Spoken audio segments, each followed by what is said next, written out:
Hey friends, welcome to R2-BD. It's been a while. uh, my name is Joey. As always, And I'm Jacob. yeah, you're Jacob. We're brothers. We are talking Star Wars things, and today we have a sort of a Clone Wars based discussion here ahead of us.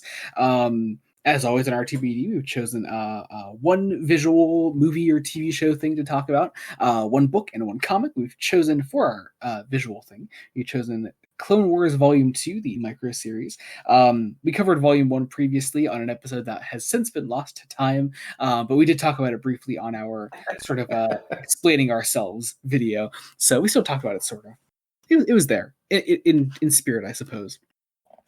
Yeah. Book-wise, I chose our book for today. I chose Star Wars Dark Disciple by Christy Golden. Adapted from a lost story of the Clone Wars, a story that never got made, rather. A story that was fully scripted, but eventually got turned into a book. And then sort of in that same vein, we've chosen another sort of Clone Wars lost story, if you will, for our comic, with Darth Maul, son of Dathomir. Yeah, that's what we've chosen. And I'm very excited for all this. I don't think we've done a lot of Clone Wars specific things throughout this show so far. We've done Brotherhood, but even then, that's still early days Clone Wars. Obviously, we did Micro Series Volume 1 a while back, but otherwise, I mean, I guess there are portions of Rise of the Red Blade. I'd say Rise of the Red Blade has some Clone Wars era content, but even then, it's not the main focus. Yeah, it's about half Clone Wars, but otherwise, I don't think we've done much Clone Wars outside of that. But yeah, needless to say, I'm very excited to talk Clone Wars things today. So I guess let's jump right into it today with Volume 2 of the 2D micro series, which I, because I've been slacking, just watched this morning. So it's very fresh in my mind. I watched it 2 days ago, and I had a blast. It's a great time, great fucking time. It was a great time. And as always, I feel like. Right out of the gate, I just want to say this before I forget to mention it at all. There's two things I thought were hilarious through the whole thing. Mm-hmm. Obi-Wan and his varied expressive face, mm-hmm. and 3PO always stole the show. Yes, I literally have a note. I wasn't expecting this to be the first note I talked about, but I have a note here that says "sexy 3PO." Because how fucking great is that bit when he cock blocks Anakin and he and he shows off his new gold plating, and there's a little like sexy like saxophone music that like accompanies it. It's so fucking funny. I love it. There's also like towards the end, and this is like all I'll say on this is when Coruscant's attacked. 3PO looks out the broken debris, and he's like, "I'm going to call your manager." Yes, he does. He totally does. Oh my god, yes, 3PO is so fucking good at this. I absolutely love him. As always. But overall, I guess sort of taking it to a broader topic on Clone Wars Volume 2, I think there's a pretty big structural difference in this compared to the first one. Whereas Volume 1 was very much these little like vignettes, these shorts, sort of put together into a larger story. Volume 2 is very much one continuous story. It's kind of vignette-y early on, but then it becomes pretty much like a traditional Star Wars movie of like, two different battles going on, one much more personal, one much larger in scale. And that is the structure of Volume 2. There also, as far as like Volume 2 goes, it is, instead of like the 20 shorts that make up Volume 1, Volume 2 is only 5 15-minute episodes or 10-15-minute episodes, somewhere around there. But it makes up only like an hour and like 4 minutes, I think, is the overall volume. So it tells a very effective story, personally. Yeah, it's a much tighter story. It definitely is. And one that I actually realized, as another one of my notes here, is just like my own personal experiences with this. I remembered Volume 2 so damn well. I started watching it today and I was like, oh wait, hang on. I think I remember like these lines exactly as like I'm remembering them. Like everything I saw like was just so vivid to me for some reason. And I didn't realize I watched it that much apparently when I was younger, but apparently I did. I mean, I would very boldly assume, and I feel very correctly assume, that's because it's just the more action-packed one, all things considered. I suppose, but I think overall it has more Grievous content. So it does have more Grievous, and I was a Grievous kid. I do love Grievous. I still love Grievous. Grievous appears in all three of our things today. Could you imagine that? That's fucking insane. But Absolutely insane. But no, like I think for me, like before rewatching both of these volumes for R2-BD, I think in my mind I was like, oh, volume one's probably the better one because it's more varied. It's more like the Clone Wars 3D series that I very much enjoy. It's an anthology. Mhm. But volume two ended up being, first off, just the much stronger story overall, and also apparently the one that I thought I really loved as a kid too more. So Right? I don't know. I guess I always had good taste. But but yeah. Um, I don't know. I just remember this very vividly. You know what scene early on told me that I knew this like beat for beat though? It was the fucking scene where I don't know what kind of alien he was, but this like separatist general The guy, general, when I yeah, saw that, was I was with like, this oh, battle I remember droid. this really well too. He was like, "Yeah, we got so many droids here. The Jedi are probably quaking in their boots to come here. They're gonna need like 50 Jedi to come here, 100, 1,000." And the And battle then droid's like, it's like, sir, there appear to be Jedi in the horizon. yes, he's like, how many? And It's he's like like, 100, and he's like, less, 50, less. Oh, come on, tell me. It's just like I knew it. Like I fucking knew that scene like so well, and I was like, okay, cool, I'm locked in. I know exactly what I'm in for because apparently this thing lives in my brain. I guess. right? Yeah, really, really cool. On that scene though, great transition I have here. I had a note on like the overall like silliness of this volume, which I thought was worth commenting on. Like it's a lot funnier than the first one. Um, Obviously there's that scene that we just mentioned. But there's like the Anakin eating bugs scene in front of Eating Obi-Wan that Bugsy, I thought yeah. was like genuinely funny. There's another one I had noted here later on that I can't seem to remember. I definitely wrote it down. Oh yes. The note that I have written down is Grievous versus a train. Which I'm sure you know exactly what scene I'm talking about. I Then do. it's so funny. Deadly serious moment. It's Shakti protecting Chancellor Palpatine, Hang and on, hang they're on. We're like gonna put air quotes from that protecting. protecting. But they're in like I guess the Coruscant subway station. Does Coruscant have a subway station? I guess it does. But yeah, they're there, and there are like these trains nearby or whatever. I guess it's some kind of like monorail type thing, Yeah, and I think it's like a fast food style situation.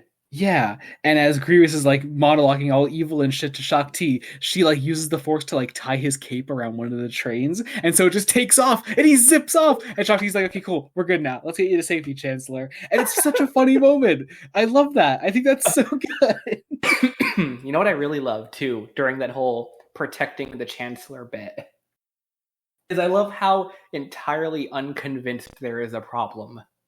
Yeah, Because yeah. he knows exactly what's going to happen. He set up the damn thing to go down. Oh yeah, yeah. I have a note here on Palpatine's tea drinking, which I thought was very funny. It was a I funny image know. as he was watching over this battle on Coruscant, and he's just like sitting there sipping his tea, and the Jedi come in and they're like, "Chancellor, we have to get you to safety," and he's like, "Oh, it's a The mere battle's so far skirmish. away. Yeah, it's a mere skirmish. I'll be fine. You don't have to do anything." Of course they take him anyway, and yeah, there are just some great moments of Palpatine just playing the manipulator even throughout all that. I love the one shot when Grievous is fighting the two Jedi and Palpatine is just like standing in the back and he just slips into the shadows so you only see his mouth like you would the Emperor. It's so good. I It's love that. I think so that's good. love that. And I really Um, did love. I mean, Anakin's personal journey is very important because it's A, foreshadowing for Darth Vader, and B, it gives Anakin a reason to not be on Coruscant when it's attacked. So they have to come mhm. in via ship. Yeah, yeah. Which does I love that the micro series kind of ends on the first shot of Revenge of the Sith. It is that battle above Coruscant. They zoom out from it, and Revenge of the Sith kind of opens, and you zoom back in on that battle, and Anakin and Obi-Wan coming in, coming in to save the day. I thought that was inspired. I love that. Really, really love that. You know what? Also, I think is really interesting. I didn't have a good transition for that one, but Can't all be something else winners. they can't all be winners. It's fine. We have to be perfect, Jacob. But what else I thought was really, really interesting is that there's this small difference. I think we talked a bit last time. I can't remember if it was in the longer Lost conversation or in the shorter one that we ended up having about Either way, it'll Volume happen 1. now. But I think we definitely talked last time about how there was a time when you could sort of consider the 2D micro series still sort of canon to the 3D series, but I realized how that is kind of just fucking impossible with watching Volume 2, because it is absolutely impossible. what the 2D series heavily implies is that Anakin gets knighted like right at the end of the Clone Wars. I don't know. I just kind of the way I remembered the micro series was that you could do Volume 1, Anakin gets knighted at the start of Volume 2, and you would assume that like the 3D series happens somewhere in there, and it goes on from there. But the idea is also that this whole sort of what were the aliens' names? The tribe, the Nelvanian, I think is how you said it. But that was sort of like Anakin's trials, and also Grievous's like appearance in the Clone Wars leads like directly like from Volume 1 into Volume 2. So like the idea is, I guess, that Volume 1 covers like almost the entire 3 years of the Clone Wars, and the second volume is just like the last leg of it, sort of. Which I suppose you could internalize being that's why the first one is so many different vignettes. Yeah, And the yeah, second definitely. one is a much more concise storyline. Mm-hmm. I just find that really interesting because Volume 2 literally opens on the fight between Grievous and Ki-Adi-Mundi, and the clones coming in to save him. And I was immediately like, I had to remind myself, right. This is where every clone trooper is like the SEAL team. So fucking good. Literally Navy SEALs. They're so good. But also, I noticed in Volume 2, and I noticed it from the beginning with that opening clone scene, is that there's just a lot more voice acting in Volume 2 than there was in 1. I guess because they were doing like longer episodes. Because Volume 1 really sold itself on being like shorts, things you could air literally between other things on Cartoon Network, and sort of like air them like that. So they had to be short. They had to be light on acting, big on action, mostly set pieces. But Volume 2 here, you have which these works. I'd like to just add. Oh yeah, exactly. But Volume 2, you have these longer episodes. They're generally just more story driven, and they really work still. They're really, really great. Also, we get Grievous's voice in this, which is unfucking real. Oh my god, I love Grievous's voice in this. I forget, he had like what, one line back in Volume 1. He had a couple lines. It was enough to get the energy that like this dude is gonna wreck your shit faster than you could blink. Yeah, he's so good. He's so scary. But also then we get like, I guess because this was like made close enough to Revenge of the Sith that like Jenny Tarkovsky kind of realized a little bit too late that Lucas was making Grievous a fucking wimp. And so we get this like last minute, like, oh, here's the reason why Grievous is a fucking like a dude with like a fucking cold all the time, which is that Mace Windu apparently like crushed his lungs like right before Revenge of the Sith happened. So he was cool the entire time up until that last moment, I guess, when Mace Windu fucking crippled him. Just another reason to dislike Mace Windu. Yep, exactly. He takes everything nice away from us. Yeah, I don't know. I find that really interesting. Yeah, I agreed. I was like, I remembered that was being like a key thing towards the end. Like that was part of like the last bit of the struggle for the Jedi to try to get Palpatine. I remember like that being like pre 3D Clone Wars going, okay, I get what's happened here. Yeah. And that's still a really neat like visual because we have to make that happen. Yeah, sort of. I mean, unless you just don't care about the discrepancy, which I mean, a lot of their Star Wars just doesn't. So I appreciate that at least Tarkovsky was like, you know what, we're gonna at least fix it somehow, I suppose.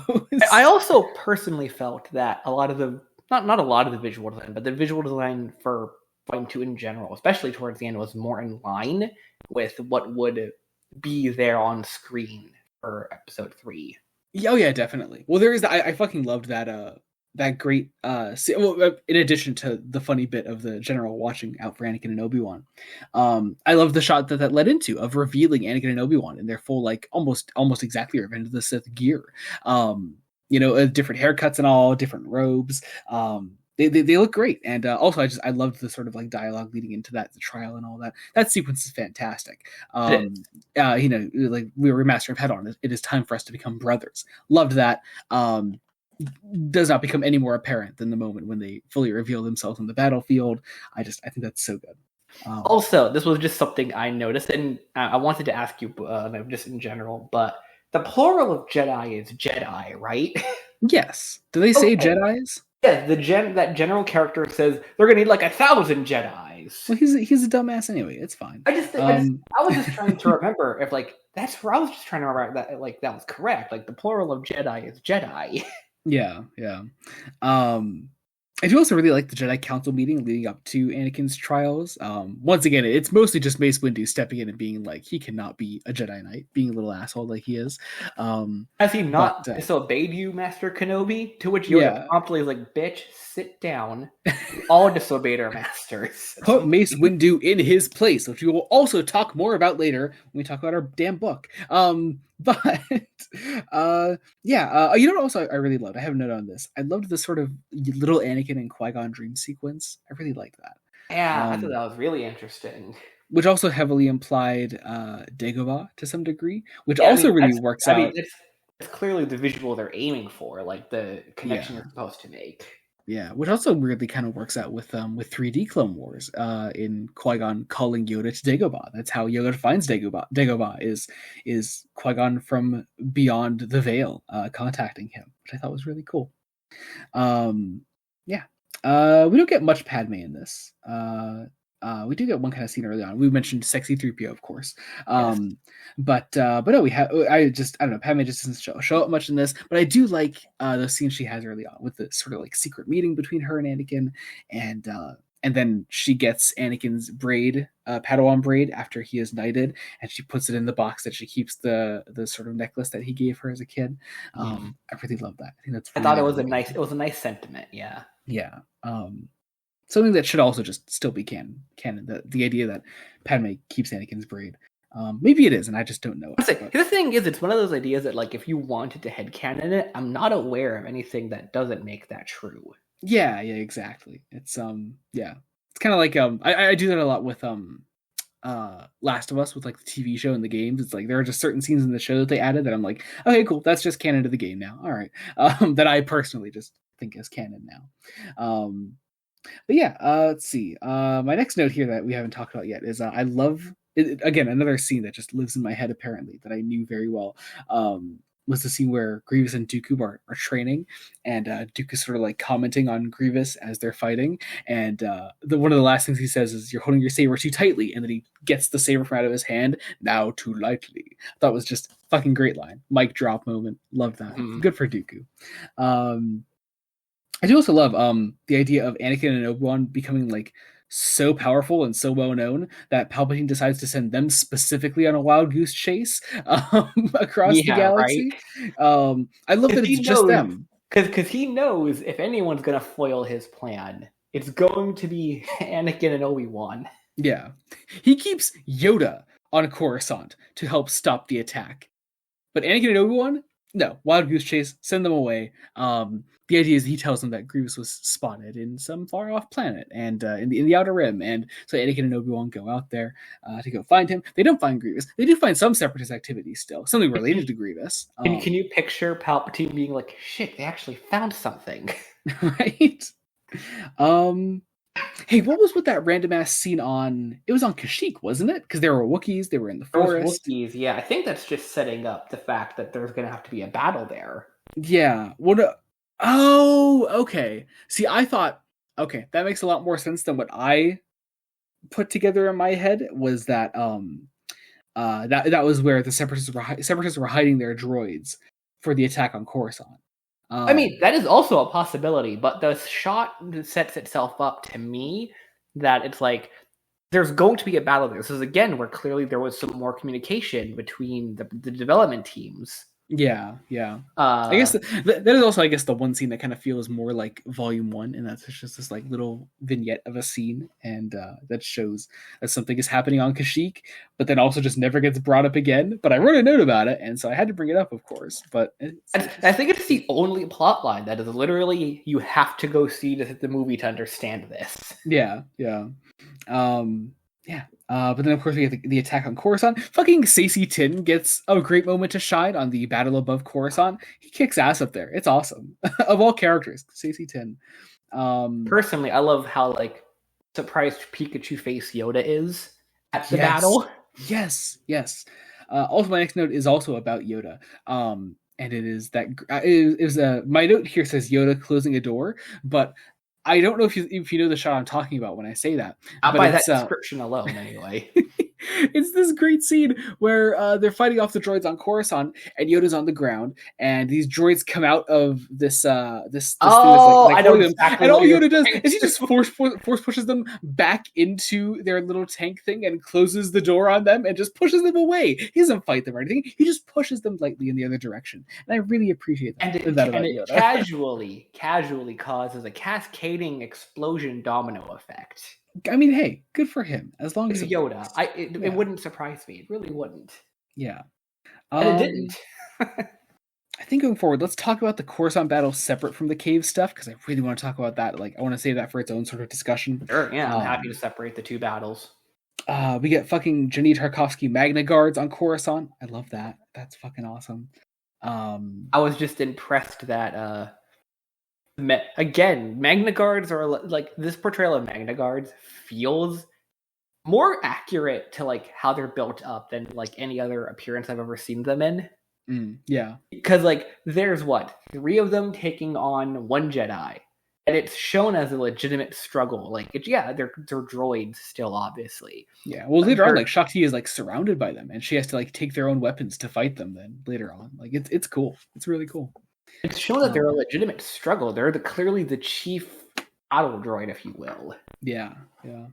Another really funny moment in the Coruscant chase scene when the Jedi are taking Palpatine through the subway station, and them and the Magna Guards are all running through the terminals, and the terminal is just like each time they all pass through, it's like, please deposit 2 Republic credits. Please deposit 2 Republic credits. That was just funny.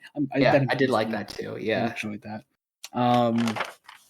Let's see. Actually, I just commented on that. Shakti kicking ass is literally what my note says. I'm guessing I was talking about the scene where she kills all the Magna Guards. That feels like a reasonable assumption. Yeah.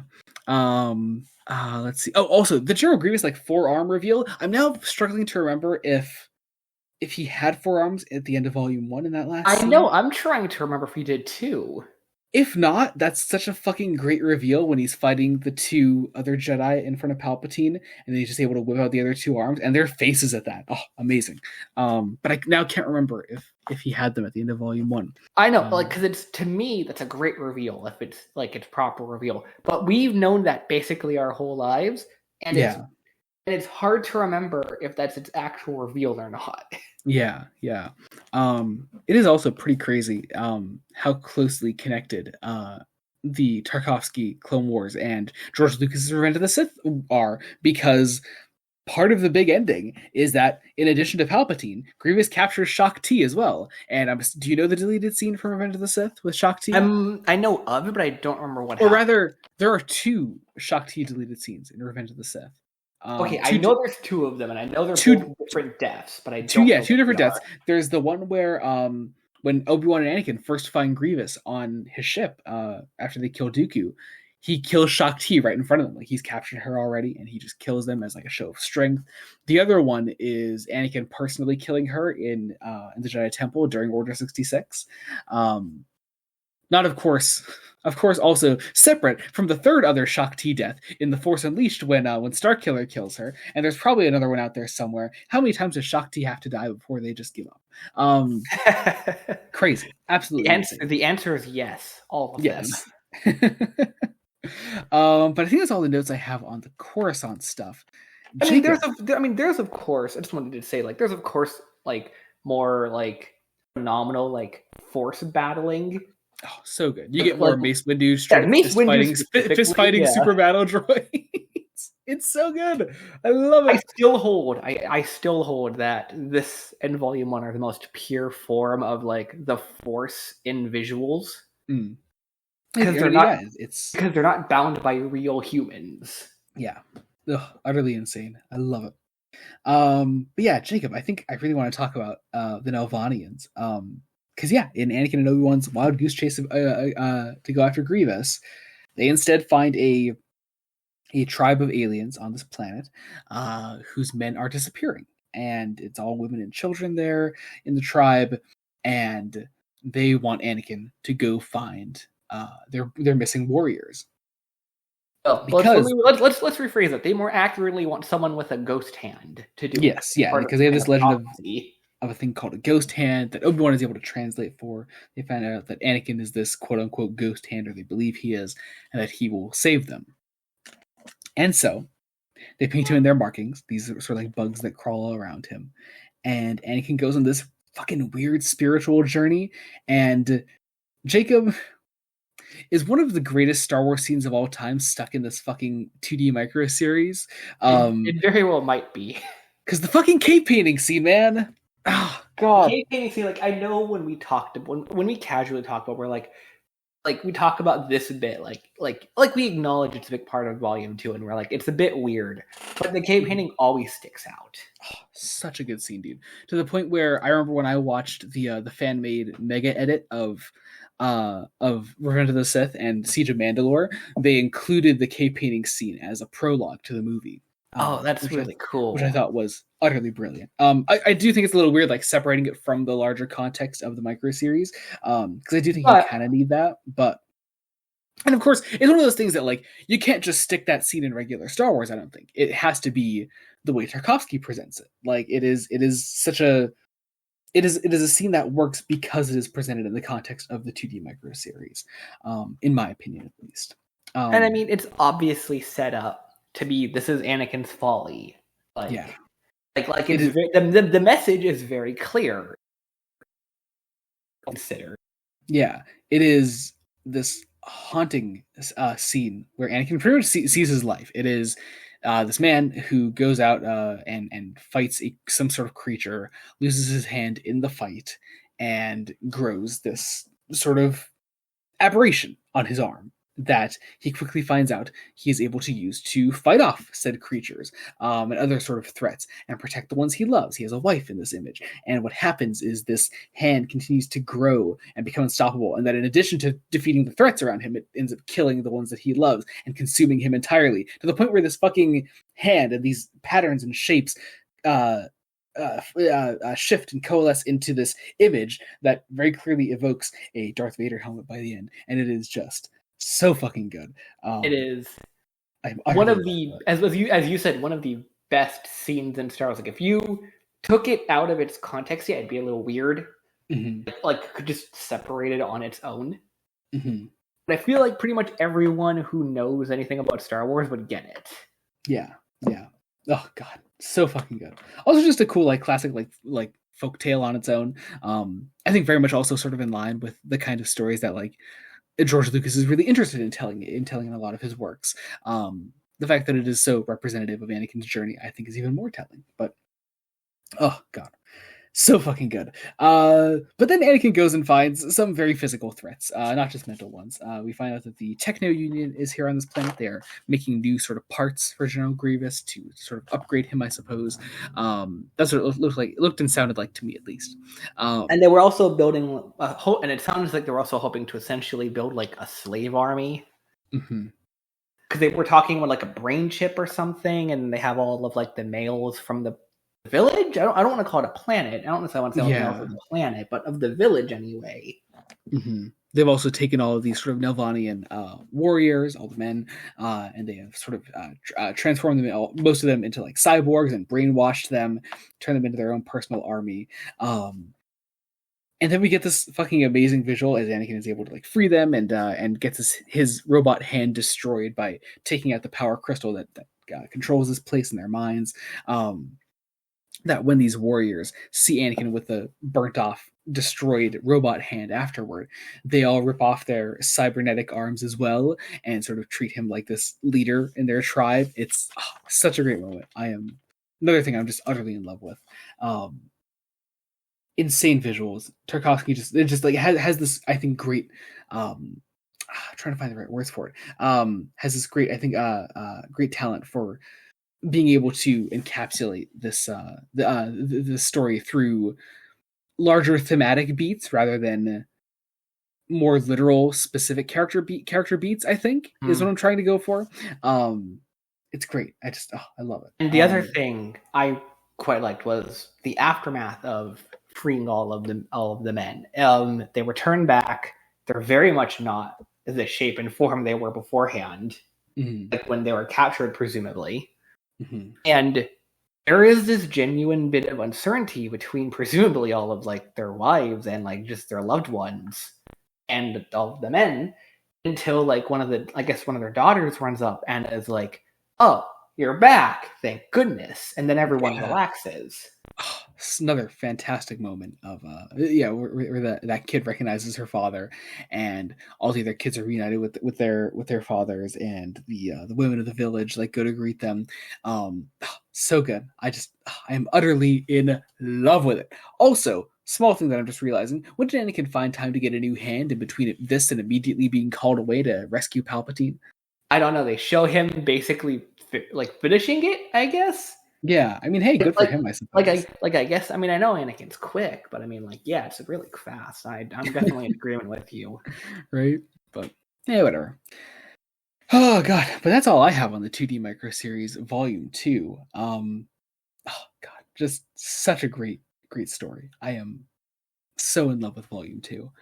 And apparently I always was, as I just learned today. So good for me, I suppose. Yeah. Anything else to add on this? No, I mean, I had a great time. There's more voice acting. Everyone is on point. Every character feels right within like their at the time current representation. Specifically, like the Jedi and the clones is where I was like, these feel were like accurate to what would have been contemporary representations. Yeah. Like right down to like when they're in the elevator turbo lift thing, like the clone when they're outside and like the clone sees Grievous, clone's like, all right, gonna just start slowly and casually setting up my RPG thing here. Yeah. So good. It's such a great piece of Star Wars. Seriously, if you have not seen it and you're just listening to us, what the hell's wrong with you?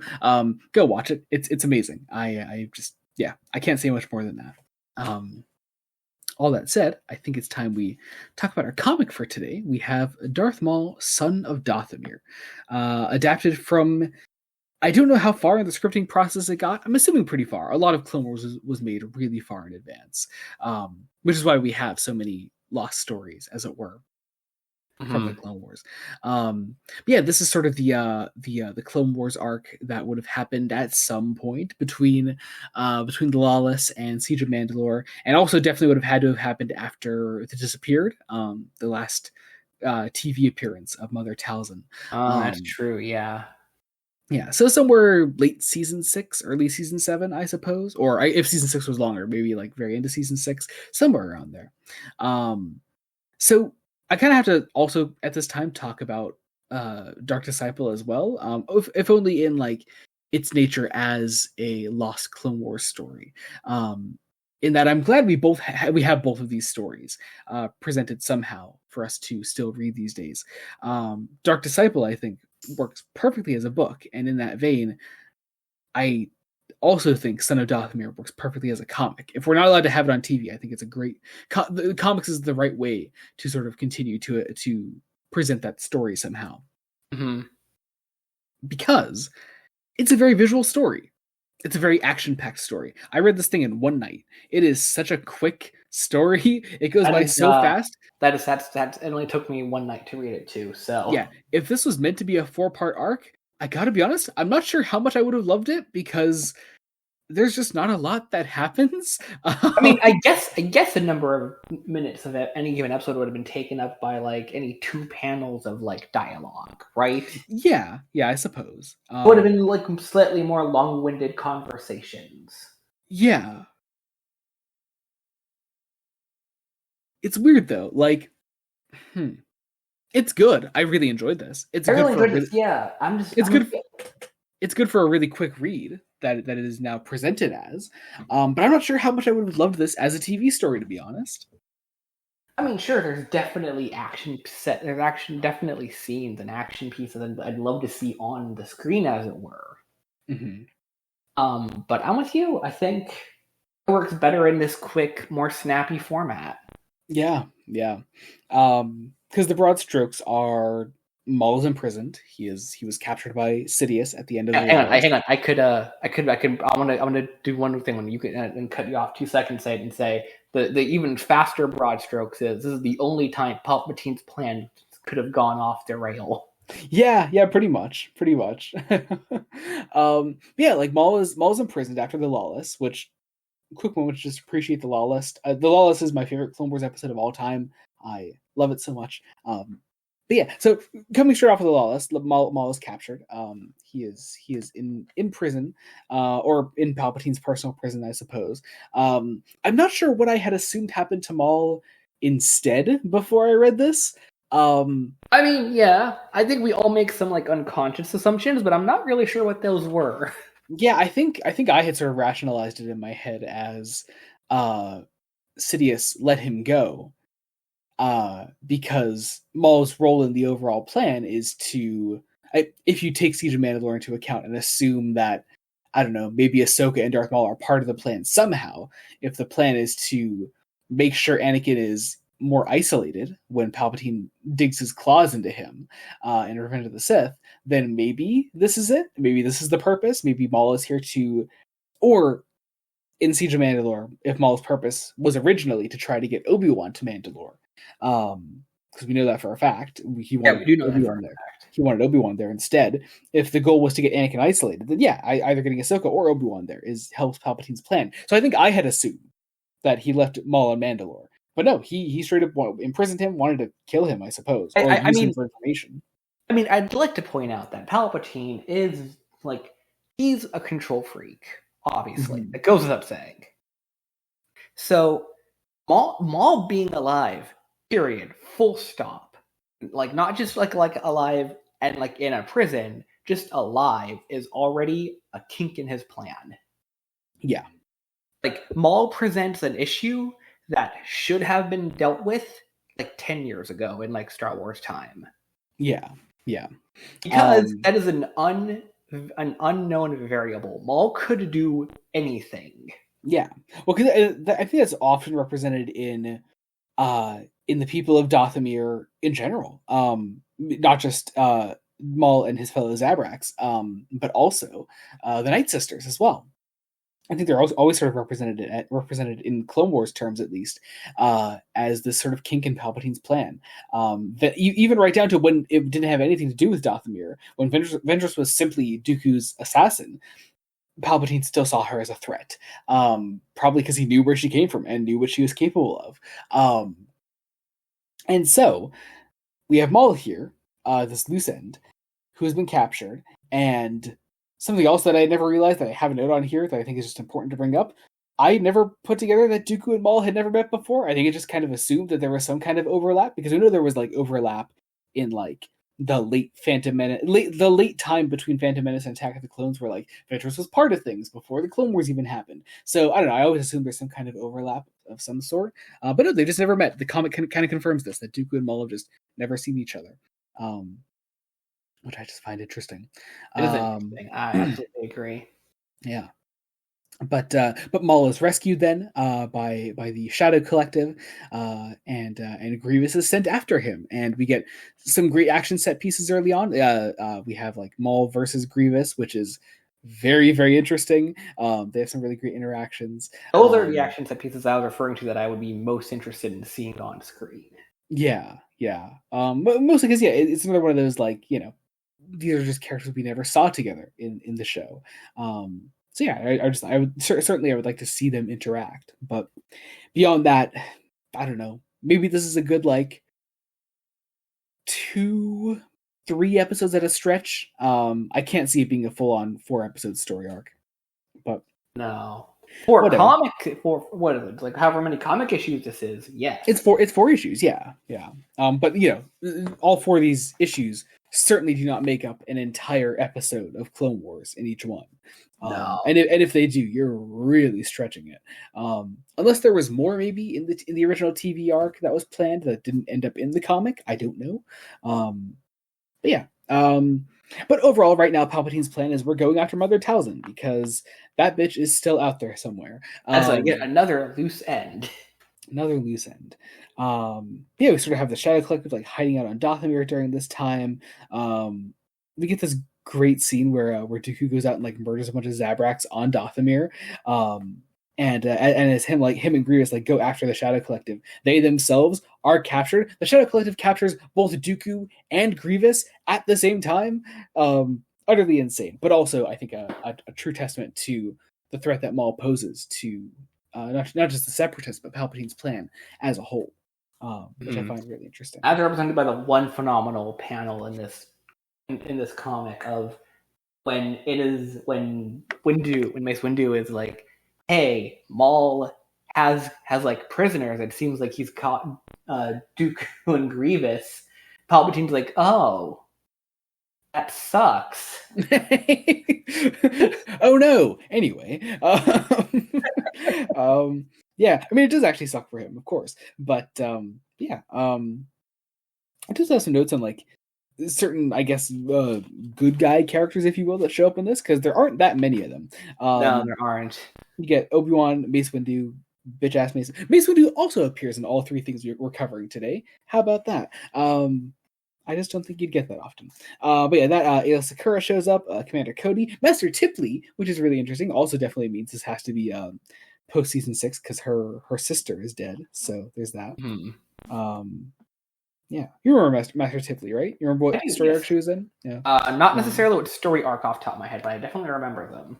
She's she had the sister. I forget the sister's name, but they were with Anakin and Rex and everyone when Tup went crazy and Order 66 went off early in his head and he killed the one Jedi. Yeah, that was her sister. That was a phenomenal arc.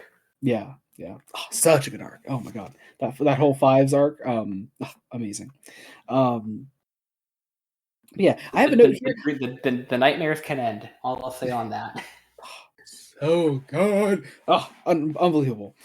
We got to do a clone themed episode at some point. Just specifically stories about clones. I think that'd be cool.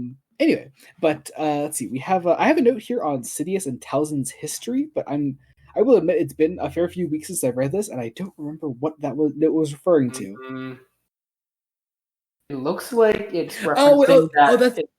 So I'm just opening up a couple pages, and I think I'm seeing it. Yeah, it's probably about Sidious taking Maul, right? Is that what it's about? Yeah. Anyway, we had a great scene of Grievous just murdering some Mandalorians. I think that's awesome. Dooku kills Tipley. Very sad. I mean, I didn't care about Master Tipley, but also just, both sisters being dead. There's something sad about that. Something to be said there. Let's see. Oh yeah, also interesting point. There's a bit in this where Mace Windu thinks that Darth Maul is Dooku's apprentice. That's right. Yeah.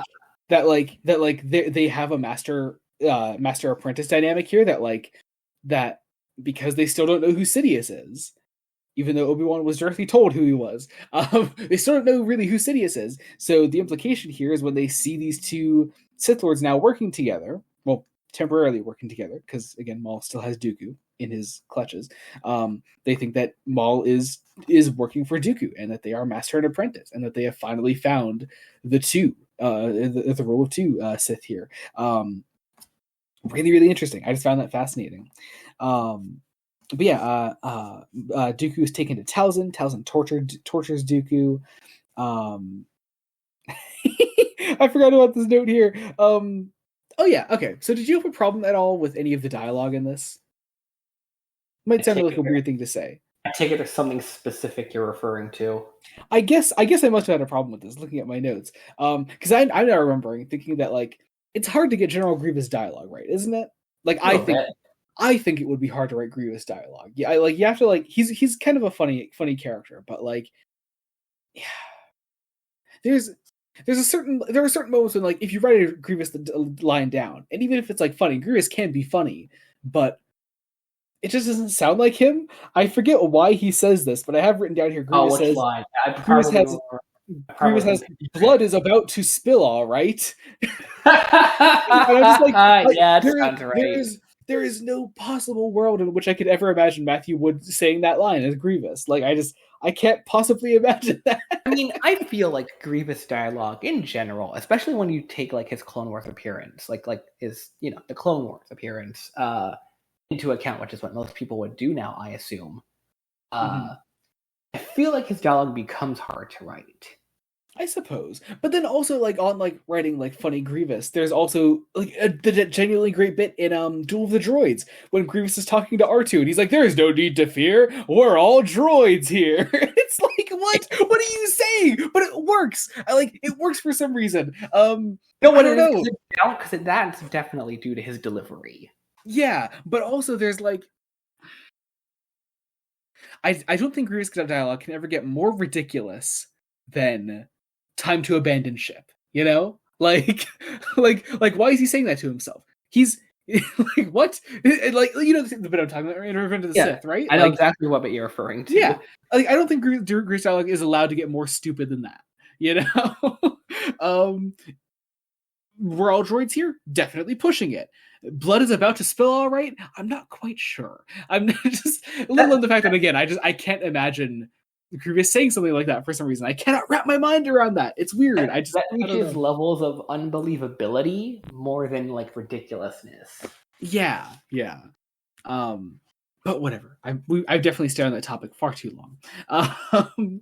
Towson possesses Dooku at one point. Let's see. Oh yeah, the Shadow Collective also just abandons Maul, which I'm not quite sure how that still works with Maul's message to. Actually, I guess you know what? I guess that still makes sense because there's that bit in the arc right before Siege of Mandalore when Ahsoka finds Maul talking to, I guess what would eventually become Crimson Dawn because you see what's his name? Voss, Stratton Voss, is that his name? That sounds right. The dude from Solo. Him. Yeah. Like I'm saying, that sounds There's right. that. So, but he was Maul still talking to the rest of the Shadow Collective in that, or no? I can't remember now. I can't remember. I can't. Either way, they abandoned Maul, and it's like okay, I guess yeah, it still works out in some weird way. But Towson saves Maul, only to be immediately killed by Grievous afterwards. We get an official canon Mother Towson death, which is I think is pretty big. Pretty big moment too. I was a little surprised actually, even because it feels big. Well, Mother Towson I think often feels like kind of a character that doesn't really have an official end. Like she's always like this is a character that one of the biggest moments for her character as a whole is her abandoning her people. Like all the Night Sisters die, and she's like, okay, cool. I'm not gonna like go down with the ship. I'm not gonna like honor my dead Night Sisters or anything. I'm leaving. She just leaves the planet. So it's weird. That's I think that's a defining moment for Mother Towson as a character. And then she goes and recreates Temple of Doom with Jar Jar Binks for some reason. So like so there's that. For the longest time, that's the end of Mother Towson as a character. Basically when you hunt her down and she gets away anyway. And that just and you kind of have to be okay with that. But to know that she actually she properly dies, like there's an end to that character. There's something interestingly definitive about that I just had never expected to see. But yeah. Did you know why Mother Towson left? Because she realized Dathomir is not a good place to bury the dead. That is true. Dathomir is not a good place to bury the dead. Coming up in literally the next few minutes, friends. Oh no. I need to know why I wrote this note. What is this note? What is this note? I have hate leads to lollipops. What is that? Is that bonus comic at the end? Oh, that's right. Okay. All right. Yep. Okay. That is the last note that I have before the notes flip over to Star Wars. Oh, yes. Okay. I see all that. Right. Fuck. I just skimmed to the end of the Darth Maul as like a kid thing. Yes. Did you not read those? Oh no, I did. I read it. Yeah. Okay. All right. That's right. I forgot.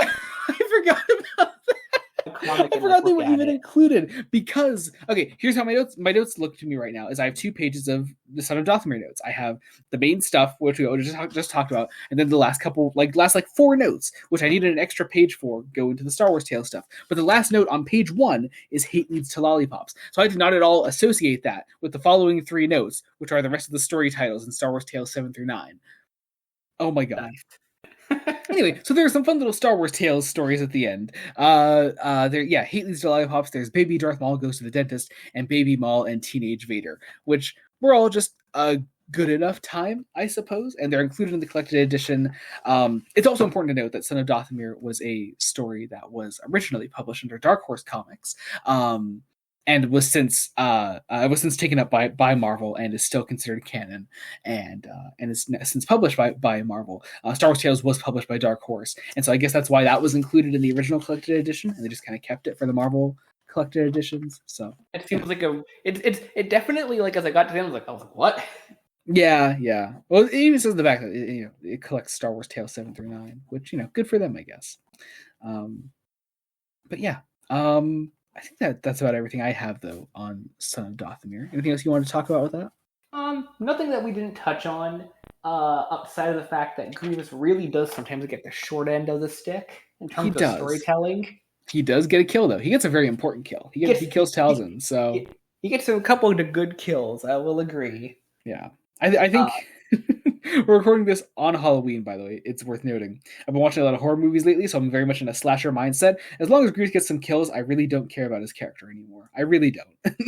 I will say though, I found it very interesting that, like, in 2 of our 3 things we did for this episode, Dooku is in very interesting is in very interestingly compromised positions. That's true. That's very true. And good anyway, and that's all I want to say. Yeah, I'm glad we have it as a comic because it definitely works best as a comic, I think. I would still be curious to see how it would have worked on TV, but I'm sure this is also a much more well-documented story than I'm making it out to be. I'm sure we know a lot more about it than I'm like, hey, maybe it would have turned out this way. I'm sure we know a lot more and I just haven't looked into it. Right, but we're doing what we usually do, just kind of talking off the cuff when we didn't do like a ton of research for something. Yeah. But anyway, Jacob, let's talk about the main event of today. Yes, as always. Dark Disciple by Christy Golden. God fucking damn it, man. God fucking damn it. Oh God. Okay. So this is another Lost Clone Wars story. Something that was fully written out by Katie Lucas. Katie Lucas wrote a lot of Ventress episodes for Clone Wars. This is, of course, George Lucas's daughter. She had a lot to do with the world building of the Night Sisters and Ventress as a whole. And so it is fitting that she should write what is, spoilers, the end of Asajj Ventress. Insert Austin Powers, or so we thought. Exactly. Insert that there. Yeah. I think for the purposes of tackling this story, we'll continually probably be referring to it as the end of Ventress. We know that's not the case, obviously. And I'm sure we'll talk a bit about that more towards the end of the discussion here. But I think for the purposes of just talking about the book as a whole, it was very much written as the end of Asajj Ventress. And I think that's how we'll be tackling it. This also importantly, they in the physical print of the book, because I think you only did the audiobook, right? Yeah, I only have the audio version. I have the physical book, but I did also listen to the audiobook, so there's that. But in the physical book, they include the names of the episodes that would have been the Dark Disciple story arc, which is really interesting because most Clone Wars story arcs are like 4 episodes each. That's the standard 4 episodes. But no, we also have like the names of the 8. It would have been 8 episodes. This is so much longer. I'm assuming it would have been split up more between like 2 different 4-part story arcs. I imagine is how it would have actually gone. Not one big 8-parter. That seems like a fair reasonable assumption. Yeah, you can usually tell where I think the episodes kind of cut off, but especially based on these titles, there is Lethal Alliance, The Mission, Conspirators, Dark Disciple, Saving Voss Part 1 and Saving Voss Part 2, Traitor, and Ending on the Path. Really, really interesting titles there. I think they're really cool. But yeah, I think there's like this split between like 2 different story arcs. But I personally think like I know where you would split it to, like to give yourself a couple episodes leeway. Mm-hmm. There is an implied like time jump through it at some point in this story. Yeah, well, you're talking about, I'm assuming, spoilers. We're getting into spoilers anyway, but the time jump between when Dooku captures Voss and Voss goes on his rampage, right? Yeah. Yeah. I mean, mostly it's done for the book purposes. It's obviously when like Ventress is like has that inner monologue about now she drinks to get drunk and stuff. Yeah. Oh God, good stuff. Let's actually talk about it though, because God fucking damn. Okay. Oh God, where do we even want to begin? Where do you want to begin? Probably from the top on this in this case. Okay. All right. Let's start from the top. So the inciting incident of the story is Dooku does a little massacre. He does a tiny little massacre, and bordering on genocide. Yeah, he does a bit of a massacre, almost genocide, and kills a bunch of people. And this is near the end of the Clone Wars, at least from fans' perspective. And we have a Jedi Council meeting then, where they talk about what to do about Count Dooku. And one bad motherfucker, I suppose one might say, indeed, speaks up at this council meeting and goes, "Hey, have we ever considered just murdering the guy, assassinating him, killing him in broad daylight?" And all the council has to act shocked, and they're like, "What? No, we would never think about doing that." And Mace Windu is like, "I am literally just saying what everyone here is fucking thinking."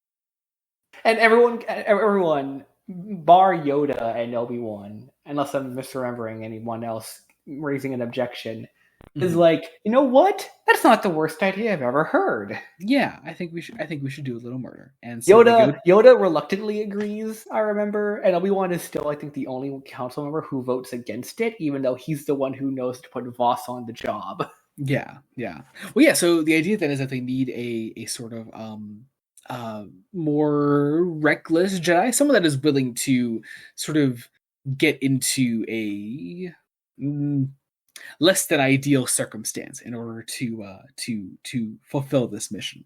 And so, number one man for the job is apparently Quinlan Voss. I love Quinlan Voss, so I'm not complaining at all. But how weird would this have seemed to Clone Wars fans? This guy that appeared in exactly one Clone Wars episode in a prominent role before. I'm not complaining. We both know we have opinions that don't always agree with the broad spectrum of Star Wars opinions. Mm-hmm. That's all I'm saying. Yeah. Me and you, we would have been on top of that. Here's the thing also. I loved Quinlan Voss from a very young age. We, story time, I suppose. When I was a kid, we had at our school library a Star Wars comic that I just kept kind of like checking out for myself, and I hoarded it pretty much. It was like the one thing I kept checking out from that school library. And it was a Star Wars comic called Stark Hyperspace War, and it featured prominently Quinlan Voss and a Padawan Obi-Wan Kenobi and Qui-Gon Jinn, all pre-Phantom Menace, and Plo Koon with an orange lightsaber. So what the hell? But Quinlan Voss was in it, and I think that's where I first sort of became familiar with the character, and so I always sort of really liked him from a very young age. So I remember also being very excited when he was in Hunt for Zero, and so here he is now. He is chosen for this mission, and also the council decides we need someone that is close to Dooku in order to get close enough to Dooku to do a little assassination. And so we decide to go after, we choose to go on this mission as well, Asajj Ventress. Quinlan Voss with the caveat that she can't know he's a Jedi. Yes. And so Quinlan Voss has to get close to Asajj Ventress, close enough to say, "Hey, let's go kill Count Dooku together." And this was the Jedi's first mistake. Also, I mean, I'd argue the Jedi's actual first mistake was considering the assassination as in the first place. But I'd like to point out Obi-Wan does not help the situation by going, she's going to flirt with you. Just go with it. Yeah, I really do love that because I mean, it's a big part of Obi-Wan and Ventress's relationship is there's just this constant casual flirting between the two of them, and good for them, I suppose. But no, it's like Obi-Wan like leans into it, and so he tells Quinlan he's like, "Hey, it's gonna happen. You have to know how to pretty much work Ventress." Like he tells her like how to like play her almost. And Quinlan's like, okay, cool, I can go do that. Let's go do that. And so we get, as I lovingly have put in my notes here, I love that I put this, council-sanctioned Ventress. Yeah, Obi-Wan gives Quinlan his dating advice, and he goes to find Asajj Ventress. First off, we go to level 1313, which always reminds me how sad I am about that damn game getting canceled. Do you remember that? I do. I'm very sad about that. God damn it! I remember that was part of the Great Disney Massacre back when they bought the company, right? It actually was, which is like terrible because it looked really good. So good. But yeah, Ventress is still kind of hanging around Boba's crew. We get Boba's crew again, which is cool to see. I appreciate that. But we have Ventress and Voss early on, who immediately have this connection. I knew about this aspect of the book ahead of time, but I don't think you did, right? I don't think you knew about the love story aspect that this was. No, I didn't know about the hottest thing to hit children's television. Nuh-uh. Exactly. Jacob, dear viewers, it's worth noting, is referencing a great Clone Wars meme where someone does the Clone Wars announcer voice and generalizes the Clone Wars cartoon. It's so fucking funny, but they're like Clone Wars in a nutshell. I think so. Yeah, he's like the hottest thing to hit children's animations. it's Ventress kissing the dead clone trooper. Beautiful shit. But we get this immediate tension between these two characters because Voss is hiding something from her. She is kind of playing into her usual flirtiness with Voss. And so we get them sort of like working together early on. We get them like taking on bounties together, becoming an actual crew. Voss is purposefully also like very open with her, open in the sense that he's like putting on a show of being open about like that he's just into her, like that he's just into her, even if it's just like her physical appearance, so like initially. Yeah. So we get like sort of like a time jump early on. They go on like they say like 5 missions together. There's this great sort of like sexual tension build up between the two of them throughout this. As she practices what the full gambit is that what the move is called? Yes, yeah. Which is this this idea that you're talking about it's the one where Ventress will like hit on someone in order to like get them into like a back alley, pretty much. Yeah. They're practicing like in like her cargo hold or something. Yeah. But yeah, I have a note here then, and it's gonna lead. I know eventually it's gonna lead to one of my biggest rants, so I may as well get it out of the way now. I love forbidden love stories, and then I have in parentheses all of Star Wars. Because that's what a lot of Star Wars is. I think it's so many forbidden love stories in Star Wars. There's Anakin and Padme. I would argue that Han and Leia also fall into a forbidden love story kind of thing. This also falls into another note that I have here, which is the audiobook's use of the theme Across the Stars, which is I noticed that. Yeah, as many will know, Anakin and Padme's theme. And so there's this idea that Voss and Ventress are forming this natural connection, and that it's going to happen no matter what, pretty much, no matter how much it technically shouldn't happen, if you will. I'd also like to comment on the use of the music in this, that John Williams, beautiful man that he is, writes music with purpose. A lot of people like to think that like to generalize John Williams' music, but like there is John Williams writes scores in the way he does for a reason. Leitmotifs are used for specific purposes. Different versions of themes are used for specific purposes. All that said, I love the inclusion of Across the Stars in this. There's a problem with using John Williams music that I think often permeates a lot of Star Wars audiobooks. As someone that listens to a lot of Star Wars audiobooks, sometimes you'll hear like the fucking Rancor fight theme in the middle of a random battle in a Star Wars audiobook, and it's like that doesn't work. That theme is there for a reason, you know. Other big themes like the Han and Leia theme, Emperor's theme, it just shows them in random places to sound like sinister, and it's like, no, there's a purpose, there's a reason it's there in the film that it's in the spot that it's in. And so using any and all Star Wars John Williams music is always kind of weird to me in Star Wars audiobooks.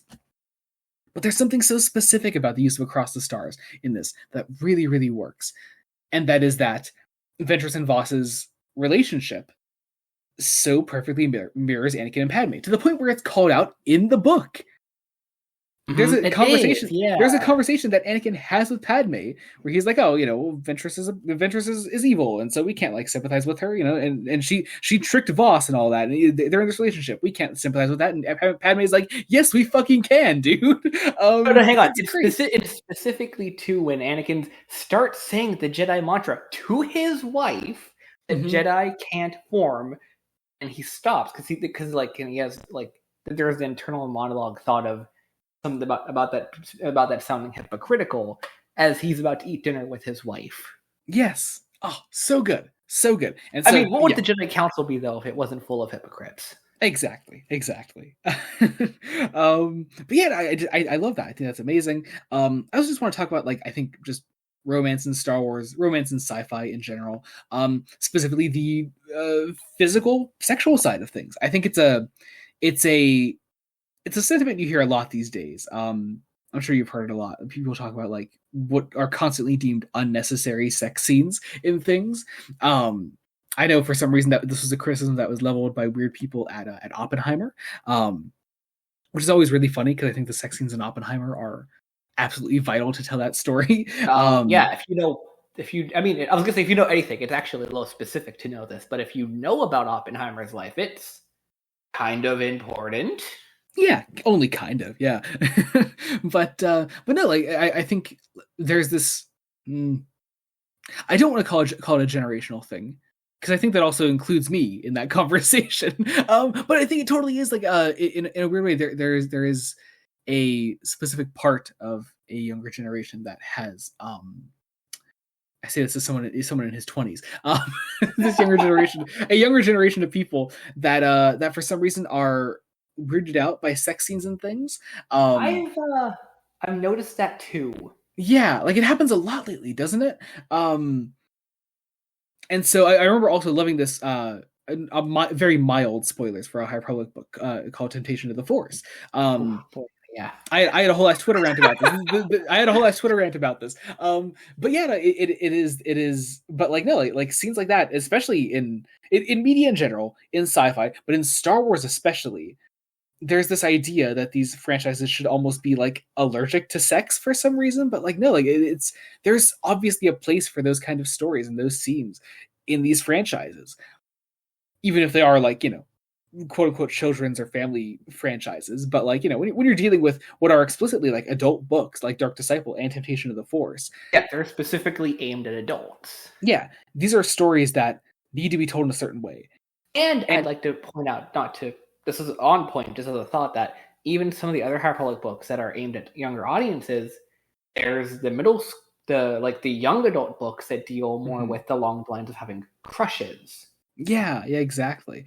It's a milder form of the same concept. Yeah, let sex be in Star Wars is all I'm trying to say. And also, may I just take this time to say a very what is definitely a very controversial statement. I'm so glad this story never got made. Oh my god, we talked about this. I remember. Yeah, I am so glad this story never got made because I think this is perfect as a book. If this thing got onto Cartoon Network, we would get the most watered down, pussy ass version of this story. I don't want it. I don't want the TV version of Dark Disciple. I love this. This is so good. Dare I say maybe the best Star Wars book ever? Maybe, possibly. It's up there. It's definitely up there. I'm still not sure if it's the best one, but I know it is definitely one of the best that we've, if nothing else, done for the podcast. Best thing, I think, yeah, definitely the best thing we've read for the show. Yeah, I don't know. There's my rant. I knew I would go on that at some point. I may as well get it out of the way now. Because I mean, there's logical points too where where Voss and Co are subtly changing through the story. Mm-hmm. At the point where Ventress is listen, I know you're not a Jedi, and I know you're a Jedi, but you're clearly also not anymore because you're drinking your sorrows away. Yeah. Oh god, beautiful line. Oh my god. Also, I want to note I wasn't looking at my notes that whole rant, and I just looked down. Literally, my next note in chronological order says Ventress fucks, and in parentheses says I have maturity, because I wanted to talk about the maturity of the book, and because there's a line where like Ventress has like an inner monologue about like just casual sex with other people like that she's met now that she's in this like sort of seedy underbelly of the Star Wars universe. It's like, yeah, that's gonna happen. That's something that you should explore in this kind of story. And again, I'm just happy that this exists as a book, as an adult Star Wars book, and not a TV story. I would have loved to see that. I would have loved even more if say the audiobook was read by like Nika Futterman. Having her actual voice for Ventress would have been amazing. But I digress. The job is done fine. Yeah. Well, I mean, it's Mark Thompson. Mark Thompson is the Star Wars audiobook guy. So I mean, I hear him enough as Yoda anymore. So yeah, exactly. He's such a good Yoda. And Yoda's in so many Star Wars books just by default. So many. But yeah, Voss tells Ventress the truth eventually as their sort of like connection grows. Ventress shares her own past with Voss, where she came from, her past with Dooku and all that. Actually, I also haven't known that. You mentioned it already, but Voss drinking his problems away. And then we begin this really interesting journey for Quinlan Voss that I really, really loved, which is just making him a dark side user and exploring the more natural sides of the dark side with a Jedi. I think is just really important. Almost this idea that, again, is something that totally belongs, I think, in a more adult Star Wars book. That like, even the dark side isn't just entirely a bad thing, just saying it isn't like a dirty word or something, just using it isn't a horrible thing to explore, sure, it can consume you. It has consumed the most that have ever used it. But there are people like Ventress who have, I would almost argue, a healthy relationship with the dark side, as healthy a relationship as you can with the dark side. Yeah. I mean, hell, the Jedi Council, as everyone kindly kept reminding people, is that Ventress is a failed Sith. She did not meet the criteria that the Jedi Council would broadly use to define what a Sith is. Mm-hmm. Yeah, it's so interesting, and so like Ventress like takes Voss to Dathomir for his training. I loved the whole like the test against that creature called the Sleep. I fucking loved that. That was so fucking cool. That's definitely a big episode ending there. I was thinking of there were certain times throughout reading the book I was like, oh yeah, that's an episode ending. I got that. So, especially when you listen to the audiobook, it's got more music swell up. It's got more. It's got the right vibe to be like, here's an end of episode Voss killing what is essentially a hapless animal at that point. Yeah. And that's also when him and Ventress share their first kiss, isn't it? It sounds right, yeah. Like right around that section there. I think that's just so good. Anyway, then they go to kill Dooku. Dooku is, I haven't quoted my notes here because I'm not going to believe it if I don't read it out loud. Dooku's humanitarian award that he is accepting. Yes. Yeah. Count Dooku, Darth Tyrannus, whatever the fuck you want to call him, accepts a humanitarian award. Absolutely insane. But here at this award ceremony, we have Grievous here and various other separatists, and this is a prime opportunity for Ventress to go after him. And so we actually get a really solid action scene here. We have Quinlan Voss fighting General Grievous throughout this. We have Ventress and Dooku mostly having a word battle between each other with one another. I really enjoyed that. I thought that was great. We do also get a great Ventress and Grievous rematch post Massacre on Dathomir, which I really loved seeing. I thought that was great. And actually a surprisingly emotionally charged Grievous fight, which you just hardly ever get. It's almost as if, because of writing contrivances, no one can make strong connections to General Grievous. Yeah. The only other like emotional Grievous fight I could think of, and even then it's still separated by the Jedi-ness of it all, is the end of Lair of Grievous, when Kit Fisto fights him after Nadar Veb's death, which also has one of my absolute favorite early Clone Wars moments. That power will only consume you, when he holds Nadar's lightsaber in his hand. Amazing. That's a great moment, yeah. Fucking amazing. Lair of Grievous is also just a phenomenal episode in general, but not what we're here to talk about. We also get this idea throughout this that like Voss is starting to go like darker than Ventress because he hasn't fully learned how to like control the dark side within himself. Which I think as Ventress will later self-realize, she probably pushed him too far too soon. Yeah, well, there was this idea that they were on this timer almost throughout their training. That like they had to get whatever they were trying to do done fast, and they could not do it fast enough. It is a skill that you have to learn to actually control within yourself. I really love that. I think that's cool, and that eventually leads to the big inciting incident of the halfway point of this book, which is Quinlan Voss is captured by Count Dooku, and Ventress has to flee. So, what we get, in addition to Ventress putting together the A team to try to take down or could Dooku, we say or at least B team? I I like that. I like what you did there. That is indeed a Boba Fett reference. But what we then actually get is some really interesting scenes about Dooku and Quinlan Voss's connections. In that, like, these are both characters sort of like disillusioned by the fallacies of the Jedi, and they see a sort of kinship in one another, or Dooku sees a kinship in them, and Voss is very resistant to it at first. But there's this idea that like Dooku uses this as a sort of like entry point to like begin physically mostly, but also mentally torturing Quinlan Voss into submitting to being Dooku's apprentice, which is such an insane turn for the story to take, and one that I just could never see coming, but makes so much sense when you're actually reading it. Yeah, like as it's happening, I'm like, no, that's not gonna happen. You're like, in Quinlan Voss's one episode of the Clone Wars, his introductory line from Obi-Wan Kenobi is, "He's crazy." So like it's like we know Quinlan Voss is a Jedi outside of the norm. We know that he is not your traditional Jedi, and so this and from what we've explored in the book up to this point, like I think this makes sense. This makes all kinds of sense, and it's awesome. Utterly insane. I love it. Yeah, definitely. Yeah.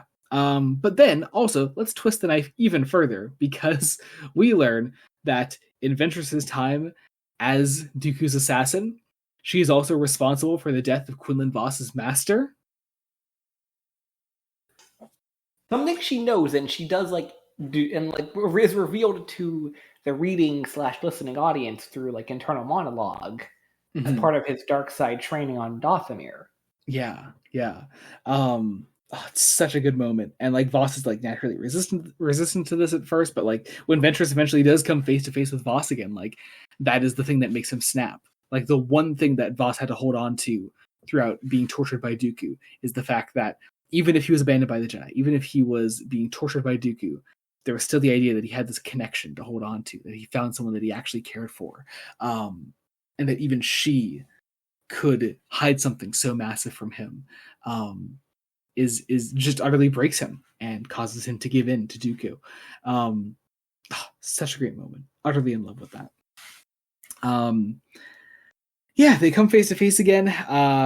Ventress has to escape and go to pretty much the last person that she can in all of this, as Voss goes on this rampage, working for Dooku, working for the Separatists in general. Ventress goes to Obi-Wan then, who I just for some context, who has had an understanding that like him and Voss would meet to discuss like where the mission is at this point, and he's not coming to the last several because he's been kidnapped. Mm-hmm. And Ventress shows up in his stead to tell him the grim news. Yeah, and God, I love that moment. Yeah, I don't know. I don't quite know how to describe the feeling that gave me, but just like actually having Ventress and Obi-Wan, first off, in a scene that is great because it is Ventress being emotionally open about her feelings towards Voss, and also at the same time examining her relationship with Obi-Wan throughout all that. Who I think, we know it's flirting, but also we know like you can definitely read from that scene that there is still some kind of further connection between them. Something they actually felt for each other, which I think is just really cool. Like Ventress, I read that scene and an earlier scene that like is relevant to bring up at this particular juncture, is that if there's anyone else besides like herself, she feels like Ventress feels she can count on, it's Obi-Wan, because that was her first thought after Voss was captured, before going to Boba Fett. She was like, what if I talk to Obi-Wan? And then she like rationalized it to herself, like, no, he would never believe me. When Obi-Wan probably would have easily believed her. Yeah, totally. Oh, so good.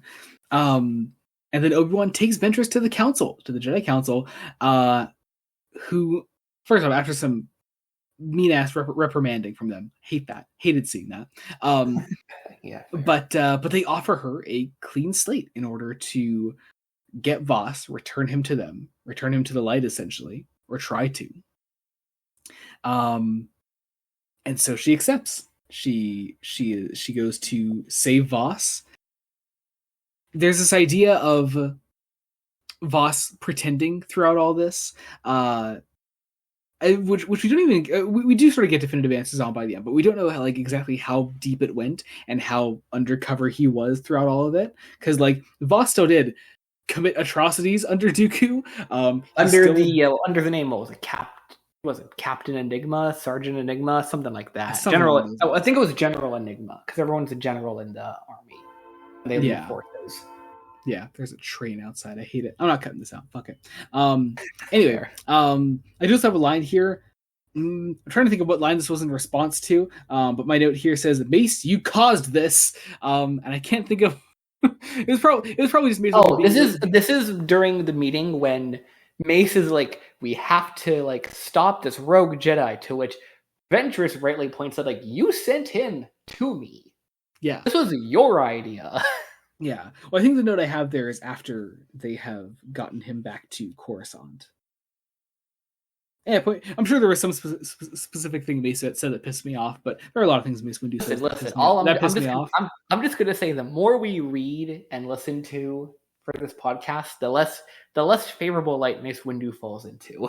I did also think of planning out a Mace Windu themed episode at some point, which would be fun, but I don't know how.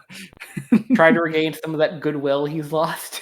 Yeah, well, there are a couple Mace Windu books we could do. There's the Legends one, Shatterpoint, and the one that like just came out like a month ago, earlier this month maybe. Oh yeah. And then there are like 2 different comic miniseries, and I'm sure various Clone Wars episodes we could talk about. But anyway, entirely beside the point. Let's see. There's still playing around with Voss as a traitor. Oh yeah, Mace also, maybe this is what that was in response to. Mace also contemplates killing Quinlan Voss at one point. Yeah. Awful. Jedi Council is very murdery, this book.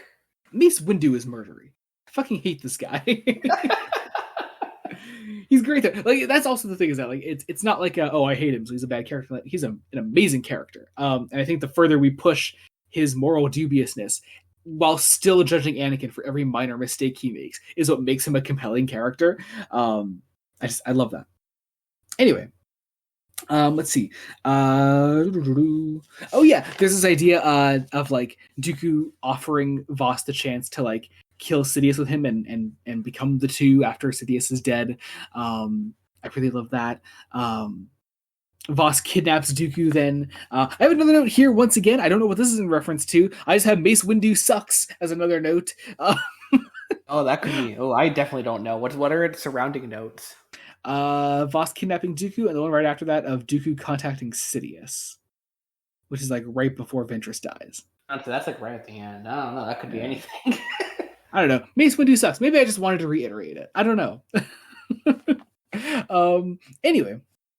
But yeah, Ventress dies is the point. Or dies. No, she actually does die. Like, she dies. Dooku kills Ventress. She dies.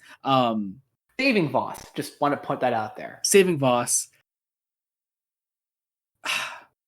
And then I fucking love her last line so much.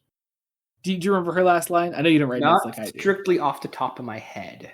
I quoted it because it's the most romantic Star Wars thing of all time. "You must let me go, my love. It's the Jedi way." Oh, that's right. Fucking what? What? Ah, so good. Fucking amazing. In one line, perfectly finishing their relationship and bringing Voss back to the light. Just beautiful. Proper, because as the story does admit, he has been kind of playing both sides. Yeah. Like, he's actually sabotaged the Republic's efforts, mostly to stay on Dooku's good side, but damn, could he just not tell them? Right? Yeah. Yeah. Yeah. Oh god. Obi-Wan rightfully blames the council for all the horrible shit that's happened. Like, there's a scene where he just straight up calls them out for their shit. Good for Obi-Wan for finally doing that. Like, I've been Love that. waiting on that for like the whole book. Oh, so good. Such a cathartic moment. And then Voss and Obi-Wan bury Ventress, where she is definitely still dead. Hang on. Where do they bury her? They bury her. Sorry. Let me just check my notes here. They bury her on. Oh, that's right, Dathomir. Yes. A famous place to stay dead. Right. Let's be fair. It is an amazing ending, and I do not blame anyone for still being mad about the Bad Batch thing. But also, they buried her on Dathomir. A place know literally makes zombies. There's an entire episode where all of the dead on Dathomir come back to life. Like, it's really not much of a stretch here, guys. Yeah. Also, I adore that Bad Batch episode. Oh my god, that's such a good episode. But oh god. All right. Well, that was Dark Disciple, and I think just one of my favorite Star Wars things ever. God fucking damn it, that was just insane. So I feel like we keep picking winners. We do. We have to choose a loser eventually. Actually, great transition. we know for a fact we chose a loser next time. We know for a fact. All right. So you chose our next book, actually. Yes, I did. But then I was thinking of comics and everything. I was like, oh, that's a good comic. And so we decided then to theme the overall next episode around another couple in Star Wars, Han and Leia. So visually, movie/TV wise, we chose Solo: A Star Wars Story for our Han-related thing. Comic-wise, I said we should do Princess Leia, the mini-series from, I think, 2015, for the Leia side of things. And your book that you chose for us was... Princess and the Scoundrel. Yes, The Princess and the Scoundrel. Very excited. It's Han and Leia's wedding, I believe is what it is. That is the only thing I know about the book. Most books I choose because they're like, the description sounded interesting. I was like, oh, Han and Leia's wedding. That could be interesting. Sounds fun, at least. Yeah. So yeah, we're doing all that next time. Also, as far as like bad things, we don't hate Solo. Yeah. We definitely hated it a lot more when it first came out. Now I'm more just like kind of lukewarm on it. But yeah, it's still not like a great film. Let's all be honest with ourselves. Yeah. But then also, going forward, then after that, we that should line up nicely for our episode after that. We're going to cover Skeleton Crew. So that'll be sort of like the gap between the following episode and the episode after. So be on the lookout for all that when that comes out.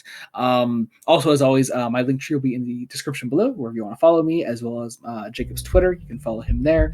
And I think that about does it. So thank you all so much for joining us today. Until next time, this has been Joey Morgan. I'm Jacob. Goodbye.